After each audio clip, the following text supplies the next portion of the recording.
വട്ടപ്പുട്ട് ഉണ്ടാക്കിയിട്ടുണ്ടോ? ഇതിന് പാപ്പുട്ടെന്നും പറയുവേ.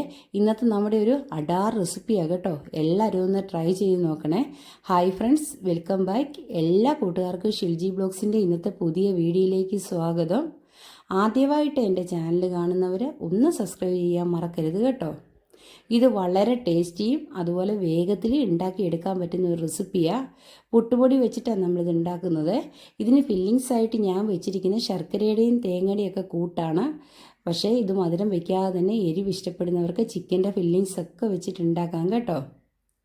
അപ്പോൾ എല്ലാ കൂട്ടുകാരും ഈ വീഡിയോ ഒന്ന് സ്കിപ്പ് ചെയ്യാതെ കാണണേ. ഇതൊന്ന് ട്രൈ ചെയ്തതിന് ശേഷം നിങ്ങളുടെ വിലയേറിയ ഫീഡ്ബാക്കൊക്കെ അറിയിക്കണം കേട്ടോ.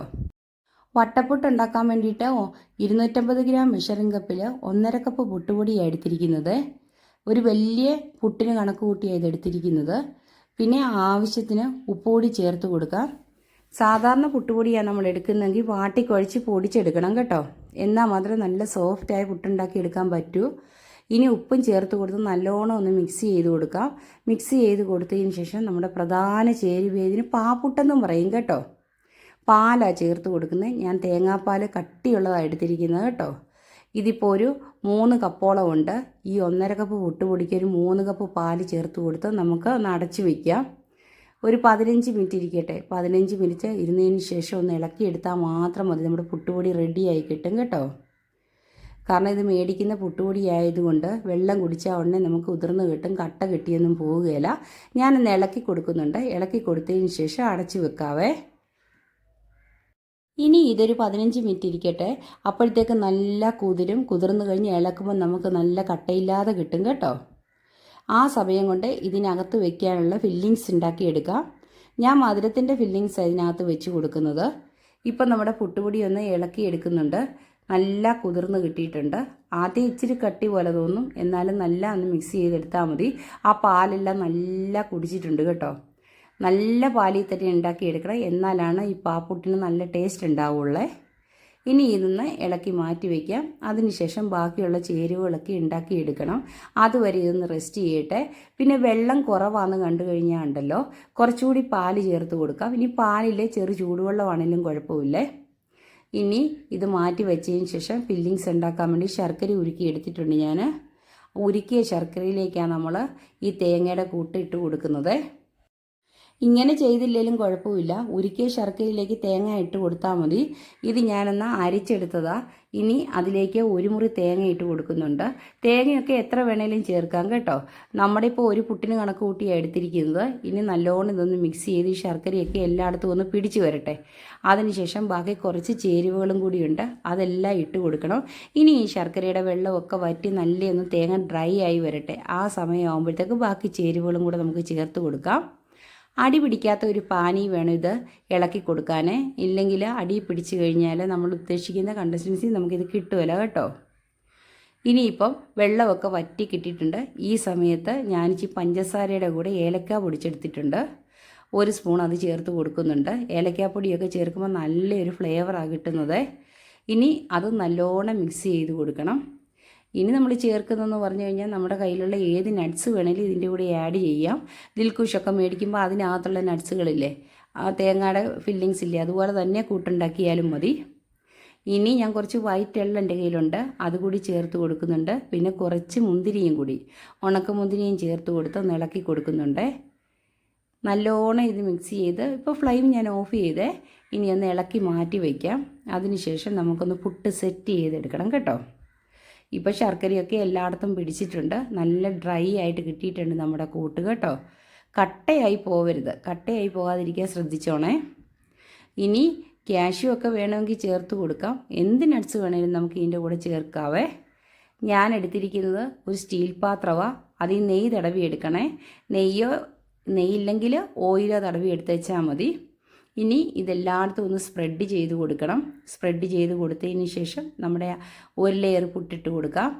പുട്ടുപൊടി ഒരു ലെയർ ഇട്ട് കൊടുത്തതിന് ശേഷം വേണം നമുക്ക് ബാക്കി നമ്മൾ ഉണ്ടാക്കി വെച്ചിരിക്കുന്ന കൂട്ട് ചേർത്ത് കൊടുക്കാൻ. ഇപ്പം നല്ലോണം നെയ്യ് ഞാൻ തടവി എടുത്തിട്ടുണ്ട്. നെയ്യ് ചേർത്താൽ നല്ലൊരു രുചിയാണ്. അതിന് വേണ്ടിയിട്ടാണ് ഞാൻ നെയ്യ് എടുത്തിരിക്കുന്നത്. ഇഷ്ടമില്ലാത്തവർ എണ്ണയാണേലും മതിയേ. ഒട്ടും പിടിക്കാതിരിക്കാൻ വേണ്ടി നമ്മളത് തേച്ച് കൊടുക്കുന്നത്. ഇനി ഒരു ലെയർ പുട്ടുപൊടി ഇട്ട് കൊടുക്കാം. പുട്ടുപൊടി ഇട്ട് കൊടുത്തതിന് ശേഷം നല്ല ഒന്ന് ടൈറ്റാക്കി കൊടുക്കണം. അതിന് ശേഷം വേണം നമ്മുടെ കൂട്ടിട്ട് കൊടുക്കാൻ, അല്ലെങ്കിൽ ഇത് പൊടിഞ്ഞു പോവേ. പുട്ടുപൊടിയിൽ ഉണ്ടാക്കുന്ന ഏത് സാധനത്തിനും നല്ല കുതിർന്നിരുന്നില്ലേ പൊടിഞ്ഞു പോവും. നമുക്കിത് ചായയുടെ കൂടെ കഴിക്കാനോ അതുപോലെ ബ്രേക്ക്ഫാസ്റ്റിനോ ഈവനിങ് സ്നാക്കായിട്ടോ ഒക്കെ കഴിക്കാൻ നല്ല ടേസ്റ്റി ആയിട്ടുള്ളൊരു പാപ്പുട്ടാണ്. ഇപ്പോൾ പുട്ട് ഞാൻ സെറ്റ് ചെയ്ത് നല്ല കട്ടിയാക്കിയിട്ടുണ്ട്. ഇനി ഇതിലേക്ക് നമ്മൾ കൂട്ടി ചേർത്ത് കൊടുക്കണം. ഇതുപോലത്തെ പുട്ടിൻ്റെ കുറേ വെറൈറ്റികൾ ഞാൻ അപ്ലോഡ് ചെയ്തിട്ടുണ്ട് കേട്ടോ. സമയം കിട്ടുമ്പോൾ എല്ലാവരും പോയി ഒന്ന് കണ്ടതിന് ശേഷം ഉണ്ടാക്കി നോക്കണേ. ഇനി മധുരം ഇഷ്ടമില്ലാത്ത ആൾക്കാർക്കൊക്കെ വെജിറ്റബിൾ വെച്ചിട്ടോ അതുപോലെ നോൺ വെജ് വെച്ചിട്ടോ ഒക്കെ ഫില്ലിങ്സ് ഉണ്ടാക്കിയെടുക്കാം. ഇപ്പോൾ വെജിറ്റേറിയൻ ആണെങ്കിൽ ഞാനൊരു ഓപ്ഷൻ പറയാവേ. നല്ല ടേസ്റ്റ് കിട്ടാൻ പനീർ ചേർത്ത് വെച്ചാൽ മതി. പനീർ ചേർത്ത് കൊടുത്താൽ നല്ല രുചിയാണ്. ഇനിയിപ്പം നോൺ വെജ് ആണെങ്കിലും അതുപോലെ തന്നെ കിഴങ്ങിൻ്റെ കൂട്ടുണ്ടാക്കിയിട്ടൊക്കെ അകത്ത് വെച്ചാലും പിള്ളേർക്കൊക്കെ ഇഷ്ടപ്പെടും കേട്ടോ. ഇപ്പം നമ്മുടെ പുട്ടൊക്കെ സെറ്റാക്കിയിട്ടുണ്ട്. ഇനി നമ്മുടെ ഫില്ലിങ്സ് എല്ലാം വെച്ച് കൊടുത്തതിന് ശേഷം അടുത്ത ലെയറും അതുപോലെ തന്നെ ചെയ്തെടുക്കാം. മേടിക്കുന്ന പുട്ടുപൊടി ഇല്ലെങ്കിലും വീട്ടിൽ തന്നെ നമ്മൾ ഉണ്ടാക്കുന്ന പുട്ടുപൊടി മതി. തലേദിവസം ഒരു കപ്പ് അരി എടുത്ത് കുതിരാനിട്ടതിന് ശേഷം പിറ്റേ ദിവസം ഒന്ന് പൊടിച്ചെടുത്താൽ മതി മിക്സിയുടെ ജാറിൽ.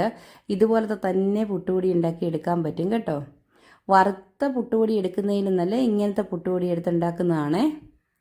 ഇപ്പോൾ ഫില്ലിങ്സ് ഒക്കെ നല്ലോണം വെച്ച് കൊടുത്തിട്ടുണ്ട്. ഇത് ശരീരത്തിന് യാതൊരു ദൂഷ്യവും ഇല്ലാത്ത നല്ല ഹെൽത്തി ആയിട്ടൊരു ഡിഷാണ് കേട്ടോ. നമ്മൾ ആവി വെച്ച് ഉണ്ടാക്കുന്നുണ്ട്, ഒട്ടും എണ്ണ ചേർക്കുന്നില്ല. പിന്നെ പാത്രത്തിൽ മാത്രം കുറച്ച് നെയ്യ് തടവുന്നതേ ഉള്ളേ. അത് നമ്മുടെ ശരീരത്തിന് നല്ല സാധനം തന്നെയാണ്. അതുകൊണ്ട് എല്ലാവരും ഇത് ഉണ്ടാക്കി നോക്കണം. ആർക്ക് വേണേലും കഴിക്കാം. പിന്നെ ശർക്കര ചേർക്കുന്നതുകൊണ്ട് ഷുഗറുകാർക്ക് കഴിച്ചാലും വലിയ പ്രശ്നമില്ല കേട്ടോ. പഞ്ചസാരയൊന്നും നമ്മളിത് ഉപയോഗിക്കുന്നേ ഇല്ല. ഇനി എല്ലാം സെറ്റാക്കിയിട്ടുണ്ട്. അടുത്ത ലെയറും ഇതുപോലെ തന്നെ വെച്ച് കൊടുക്കണം. ബാക്കിയിരിക്കുന്ന പുട്ടുപൊടി മൊത്തം ഞാൻ ചേർത്ത് കൊടുക്കുന്നുണ്ട്. ഒരു സ്റ്റീമറിൽ വെച്ച് വെള്ളം നന്നായിട്ട് തിളച്ചിട്ടുണ്ട്. അതിലേക്ക് നമ്മൾ ഈ പാത്രം ഇറക്കി വെച്ച് കൊടുത്തേച്ചാൽ മതി. വട്ടയപ്പമൊക്കെ ഉണ്ടാക്കി എടുക്കുമല്ലേ, അതുപോലെ തന്നെ ചെയ്താൽ മതി. ഒരു അരമണിക്കൂർ വേവിക്കണം. എന്നാൽ മാത്രമേ ഇത് നല്ല വെന്ത് സെറ്റാകത്തുള്ളേ. ഡെയിലി നമ്മൾ കഴിക്കുന്ന എണ്ണപ്പലഹാരത്തിന് പകരമായിട്ട് ഇതുപോലെ സ്റ്റീം ചെയ്തെടുക്കുന്ന ആഹാരമൊക്കെയാണ് ശരീരത്തിന് നല്ലത്. നമ്മൾ കഴിവതും ഓയിൽ കുറച്ച് ഉപയോഗിച്ചിട്ട് ഇങ്ങനെയുള്ള പലഹാരങ്ങളൊക്കെ ട്രൈ ചെയ്ത് നോക്കണേ. ഇനി ഇതൊന്ന് വേവിച്ചെടുക്കണം. അത്രയേ ഉള്ളൂ. അധികം പാടൊന്നുമില്ല. ഇതിൻ്റെ ഉണ്ടാക്കിയെടുക്കാൻ വളരെ ഈസിയാണ് കേട്ടോ. ഇത് നമ്മൾ കാണിക്കുമ്പോൾ ഓർക്കും ഇത്രയും ബുദ്ധിമുട്ടാണ്. പക്ഷേ വേഗത്തിൽ ഉണ്ടാക്കിയെടുക്കാം. അധികം താമസമൊന്നുമില്ല. ഇനിയിപ്പം ഇതെല്ലാം സെറ്റ് ചെയ്തൊന്ന് വേവാൻ വെക്കണം. അത്ര മതി. നമ്മുടെ പാപ്പുട്ട് റെഡിയാക്കി എടുക്കാവേ. ഒരു 15 മിനിറ്റ് കഴിയുമ്പോഴത്തേക്ക് ഞാനൊന്ന് തുറന്ന് നോക്കുന്നുണ്ടായിരുന്നു. അപ്പോഴത്തേക്ക് ശരിക്കും വെന്തിട്ടില്ല. ഞാൻ ഇപ്പോൾ 30 മിനിറ്റ് കഴിഞ്ഞപ്പോഴത്തേക്ക് എടുത്തിട്ടുണ്ട്. ഇതൊന്ന് നമുക്കൊരു സ്ക്വയർ വെച്ചിട്ട് കുത്തി നോക്കാം. അപ്പോഴത്തേക്ക് ഒട്ടും ഒട്ടിപ്പിടിക്കുന്നില്ല. ഈ പുട്ട് റെഡി ആയിട്ടുണ്ട്. ഇതിപ്പോൾ ഏകദേശം എല്ലാവർക്കും കഴിക്കാനുള്ള പുട്ടുണ്ട്. നല്ല വലുപ്പത്തിലാണ് നമ്മൾ ഉണ്ടാക്കി എടുത്തിരിക്കുന്നത്. ഇപ്പം നല്ലോണം വെന്ത് കിട്ടിയിട്ടുണ്ട് കണ്ടോ. ഒട്ടും ഒട്ടിയൊന്നും പിടിക്കുന്നില്ല. ഇനി നമുക്കിതൊന്ന് മാറ്റി വെക്കാം. മാറ്റി വെച്ചതിന് ശേഷം നല്ല തണുക്കണം. നല്ല തണുത്തതിന് ശേഷം വേണം മുറിച്ചെടുക്കാനേ. സാധാരണ കേക്കൊക്കെ മുറിച്ചെടുക്കുന്ന പോലെ തന്നെ ഇത് മുറിച്ചെടുക്കാം. നല്ല കട്ടിയായിട്ട് തന്നെ കിട്ടും. വായിലിട്ടാൽ അലിഞ്ഞു പോകുന്നത്രയും ടേസ്റ്റാണ് കേട്ടോ. നല്ല സോഫ്റ്റാണ് സാധനം. ഇനിയിപ്പോൾ ഇതൊന്ന് മുറിച്ച് മാറ്റി വയ്ക്കാം. അപ്പോൾ എല്ലാ കൂട്ടുകാർക്കും ഈ വീഡിയോ ഇഷ്ടപ്പെട്ടോ? ഇതുപോലെ ഒന്ന് ഉണ്ടാക്കി നോക്കിയിട്ട് നിങ്ങളുടെ വിലയേറിയ അഭിപ്രായങ്ങളൊക്കെ പറയണേ.